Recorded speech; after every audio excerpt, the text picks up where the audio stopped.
Good evening. তো আজকে আমরা বেরিয়েছি একটু গিফট কিনতে, আর গিফটটা কিন্তু স্পেশালি আমার জন্য, তাই তো? হ্যাঁ, দেখো, গিফটের না একটা উপকারিতা আছে, উপহারের উপকারিতা আছে।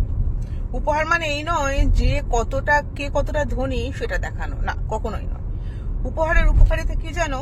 আমরা এখন প্রত্যেককার জীবনে ভীষণ ব্যস্ত, আর এতটাই আমরা ব্যস্ত, তার জন্য আমাদের হাতে প্রত্যেককার সময় কম। আর সময়টা কম হওয়ার জন্য আমরা না সম্পর্কগুলোকে সময় দিতে পারি না, আমাদের ব্যস্ততার পেছনে সময়টা দিতে গিয়ে। জীবনের তাগিদে আমরা প্রত্যেকটা মানুষ, তাগিদে বলো, দায়িত্বে বলো, সবাই ব্যস্ত এতটাই হয়ে পড়েছি যে সেখানে সম্পর্কগুলোকে সময় দিয়ে ওঠা হয় না।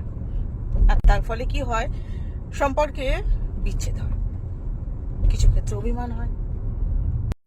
দেখবে অনেক সময় এমন হয় যে সেই সব মানুষগুলোর সঙ্গে আমাদের হয়তো সম্পর্কটা প্রায় ক্ষীণ হয়ে গেছে, নেই বললেই চলে। হঠাৎ করে তাদের কোনো দেওয়া জিনিস, মানে গিফট, আমাদের হাতে এসে পড়লে আমরা না ক্ষণিকের জন্য ইমোশনাল হয়ে পড়ি, আবেগ কাজ করতে থাকে। যে তখন ঠিক আছে, তখন ওই মান, অভিমান, রাগ সমস্ত কিছু চাপা পড়ে যায়। গিয়ে তখন মনে হয় যে ঠিক আছে, যেটা হয়েছে হতেই পারে, এটা কোনো বড় ব্যাপার নয়, একবার কথা বলা যেতেই পারে।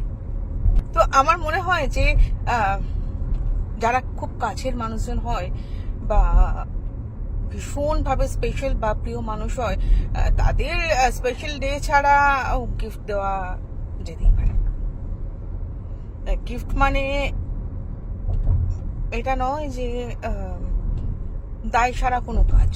গিফট হচ্ছে একটা দায়িত্ব, একটা ভালোবাসা, যেটাতে না সম্পর্কটাকে অনেকটা আঁটোসাঁটো করে তোলে। মানে পুরনো স্মৃতি মনে পড়ে যায়। দেখবে যে মানুষগুলো হয়তো আমাদের ছেড়ে চলে গেছে, না আর হয়তো কোনোদিন ফিরে পাবো না, তাদেরও কোনো জিনিস আমাদের যখন চোখে পড়ে যায়, তখন ব্যাপারটা একটু অন্যরকম হয়ে যায়, তাই না? যে মানুষগুলো যেন বড্ড তাড়াতাড়ি চলে গেল। তার জন্যে উপহার দেওয়ার বিশেষ প্রয়োজন আছে। আমরা যে পরিমাণে ব্যস্ত হয়ে পড়েছি, তো মাঝে সাঝে এই উপহার জিনিসটা না সম্পর্কগুলোকে একটু নাড়া দিয়ে তোলে, সম্পর্কগুলোকে আঁটোসাঁটো করে তোলে। তাই প্রিয় মানুষজনকে উপহার দাও,